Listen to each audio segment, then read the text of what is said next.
following is a paid program, and the views expressed on this show do not represent the views of WJZ AM, Intercom Communications, its sponsors, or affiliates.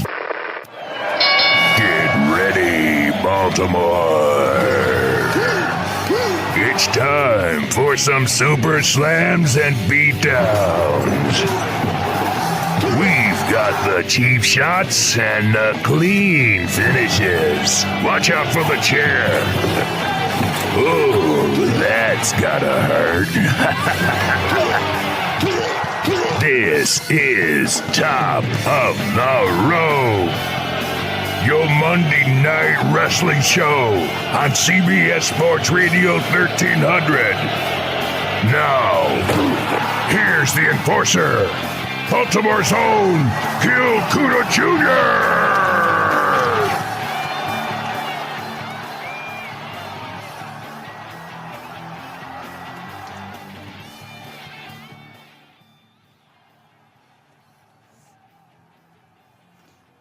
Ladies and gentlemen, welcome to Top of the Rope. Now, I'm not alone on this show. I swear. I'm being joined by, he goes by Mischief, or Ms. Chief, I'm not 100%, on Heel Pops and Chair Shots. So, hey man, thanks for being on. It's good to have you. I can't hear my man on the line there. So, yeah, all right. Top of the rope. There we go. All right. There we go. Oh, okay, hey, man. Cool. All right, the top of the rope was broken today. Yeah, so I'm talking with the Heel Pops and Chair Shots guys. We are off a Money in the Bank that has gotten a pretty unified reaction from a lot of the wrestling community, wrestling fan community, which is Beautiful. It was beautiful. The reaction was it was a great show until now. I'm not in that camp. No, let me make this. I'm not in that camp. I was cool with it. I like the mix up. I feel like so many people have it ingrained in their head at this point that if they see Lesnar, they're automatically going to think, man, this is a bad idea. Now, he was part of the Fox contract when they moved to Friday. I need to make that clear. Fox was like, you got Lesnar, right? Yeah, okay. Then we want him. Now, I don't know how regular it's going to be, but apparently it'll be more regular than usual. He's been denied by UFC. He's not going to have his Cormier rematch. So he's, if he's still in it, he's got to do something. So I just got to ask your general opinion. I hear you say it's beautiful. Explain to me why you think it's beautiful. Go ahead, Mischief. So, thank you for having us, right? Let's start there. Yeah, man. My name is Mischief, and I'm here with Victor Villain and JP Savage. Yo. What's going on? Here from Heels, Pops, and Chair Shots. And, man, what a way to end the show. Did anybody on the net tell me, I didn't see it, did anybody think this was going to happen? No, I saw prediction that I've heard. I saw one tweet. I saw one. And that's my point. That's why it was beautiful. It could not have come from anywhere. Nobody knew that he was even in the building. Yeah, and it's hard to keep it under wraps these days if Lesnar's in the building or not. That's true. That's sacred.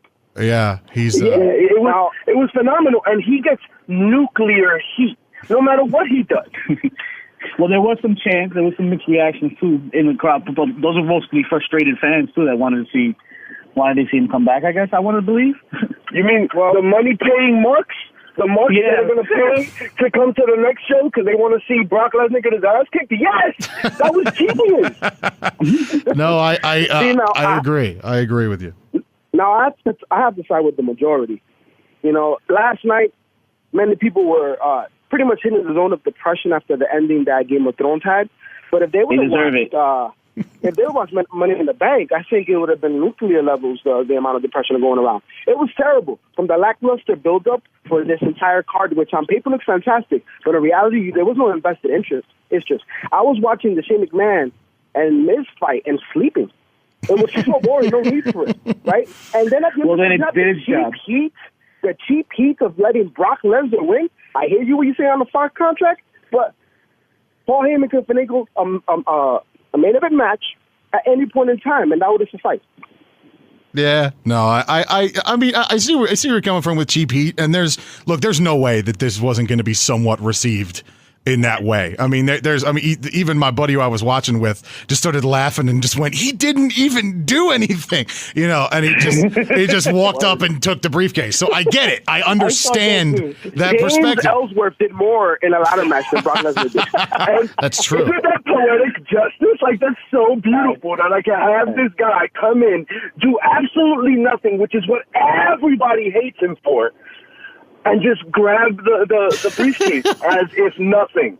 No, I could have ran in the ring and gotten the briefcase if that's the case. No, he has mastered that. He has typecasted himself as that. He is the guy that will pull off the big moment with really no predecessor to earning said big moment. If we want to go, I mean, he ended the Undertaker's streak. He was the least qualified guy to do that when it comes to wrestling legacy, but he was the one who did it. Okay. I think he was the one who said yes to it. Apparently, a lot of guys, Undertaker wanted guys to do it, and they couldn't bring themselves to do it. Apparently, Triple H just couldn't bring himself to end it. And then he went to Lesnar. He's like, yeah, I'll beat you. I don't care. Yeah, that's probably how that went. Yeah, that's fine. Yeah, no remorse. And every other time they booked him to have a title or go over in a match, right? He's gonna be like, sure. For me, that's fine. Yeah, no, I'll hold on against Balor at Rumble. For me, though, on the heels of what we're about to have this weekend, when it comes to AEW's first official show, right? This is where I expected the WWE to just step it up another notch. You know what I mean? We all grew up in the era, the Attitude Era, right? Which is where wrestling was at its finest. There was an oversaturation of wrestling, but it was all doing work. And right now we have an oversaturation of wrestling, and the best of it is not coming from the WWE. Yeah, no, I agree. I think the best of the overall product isn't coming from WWE. No, and I hear what you're saying about oversaturation. It's a different type of it nowadays, because nowadays you have the million promotions that are live streaming, and then the ones with TV deals. While in the Attitude Era, there were two companies with TV deals, really. But back then, that was enough to make you think, man, there's a lot of wrestling going on. So I just, nowadays you have the entire, WWN, which is, I think, 8 different promotions working together, putting shows together with Evolve and all those type of things. So I hear what you're saying. Yeah, no, it was a lot easier back then. USA or TNT, that's it. Yeah, no, that's true. And TNT will be back in it. Like you said, Double or Nothing is coming up. And I just... And I'm sure you guys have mentioned this to yourselves. I don't know if you mentioned it on your show or anything, but when it comes to AEW, I'm curious if you agree with me. And this is sort of a message to all of the other fans besides us. Give it a minute. If their first show is breathtaking, good for them. But don't just tweet, well, WWE's done. No, don't do that. They've had look, I'm excited for it too. I hope it goes over just like it's supposed to, and I hope their TV deal works well. I hope they can put on a good product. But just don't immediately crown them as, well, this is the new number one. No, don't do that. I'm sorry. They're getting antsy. A decade of Vince McMahon's reign, and now they want to see him taking over. Yeah. Yeah, no, it's a little much for me sometimes. I think it's a little much. At the end of the day, I do believe that AEW's success is only going to help the WWE, right? Yeah, because people are going to still go back and forth. What you could hope for is to have those Tuesday night wars or Monday night wars that used to happen back in the day. That could only help the product. People are so antsy at this point that they want to see what else is new. What's a different way to tell the story? Because they see so much unutilized talent in a company that has so much saturation throughout the week when it comes to wrestling. It is ridiculous. Yeah, no, I hear that. I think also if it is going to be a same night war, I don't anticipate that, at least not immediately. I think AEW is smarter than that because look, even if they are at the lowest they've ever been, it's tough to compete with the ratings Raw gets. I mean, low ratings for Raw are good ratings for a lot of other TV shows. So I think that's part one. But the other part of it is, if it is going to be another type thing like that, here's what I'm curious about. Maybe a year down the line, because WWE obviously has multiple TV deals. Impact has a TV deal, as small-ish as it is. AEW found one. Ring of Honor has one, syndicated or not. New Japan has one, syndicated or not. Major League Wrestling has one, syndicated or not. Mm-hmm. What I'm curious is how many others are going to get, like, because if AEW does great numbers, then there are going to be a lot more networks going, maybe we should get in the wrestling racket, man. Everybody seems to want to watch it. And if it's one less $10 subscription service we have to sign up for, I'm curious. Do you guys think is there another promotion that doesn't have the TV deal that might get one because if AEW does what it's supposed to? I'm surprised they haven't done so yet, but yeah, I can fully see that going on sooner rather than later. I don't. Maybe before even they get this up and running, there might be companies discussing already. Yeah. For who in particular? Progress. I would love to see PWG get a TV deal. That's where all these Kevin Owens and Young Bucks guys came from, to begin with. Mm-hmm. Yeah. No, what that's about true. That's one like difference. MLW? You have CCW, right? So something a little different from what you get on an everyday basis. CZW, I could see them getting one, but then getting banned within the first month. No, no, I hear what you're saying, but if there's a station like Maverick TV or something that would let them get away with it, there are networks that let them get away with it, and they might have to warn them, hey man, I know we have lax rules, but we still got to put you on at midnight. I mean, we can't, and I think it might be something like that. That would work, man. ECW did.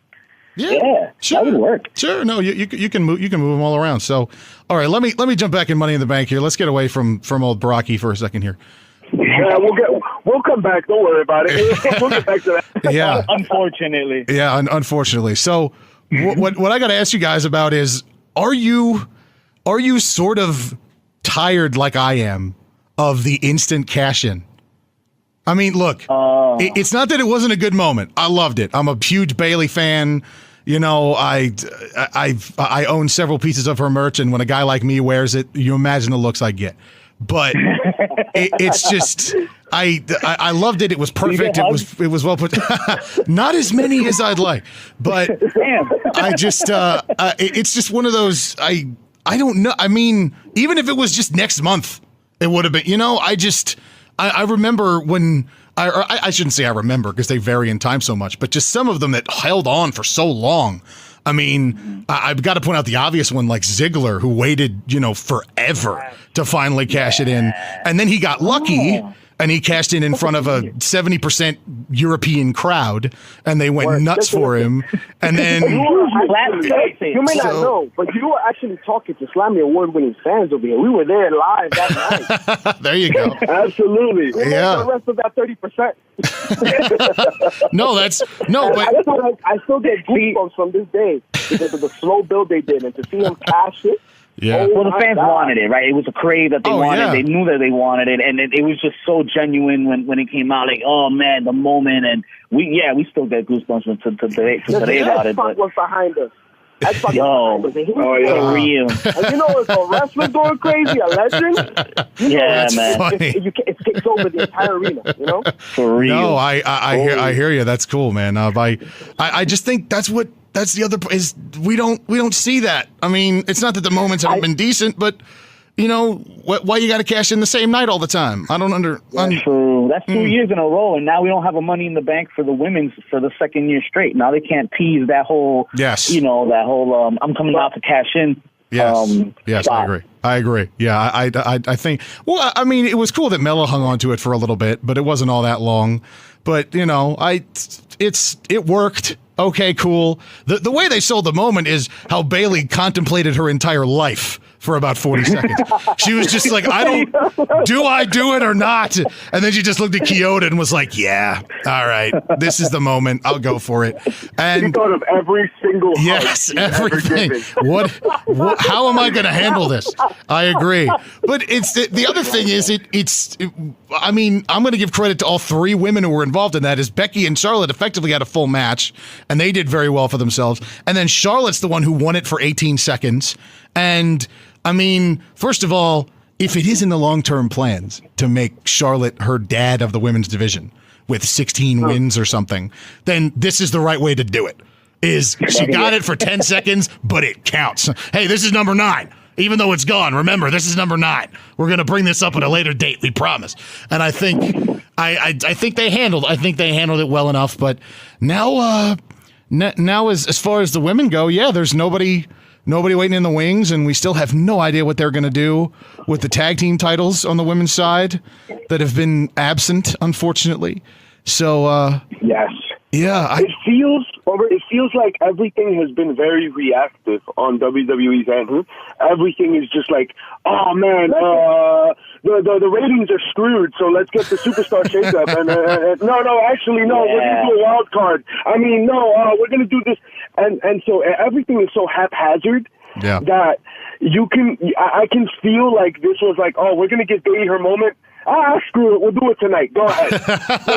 You know what I'm saying? Like, no, I'm with you. I hear you 100%. It's just here's my philosophy.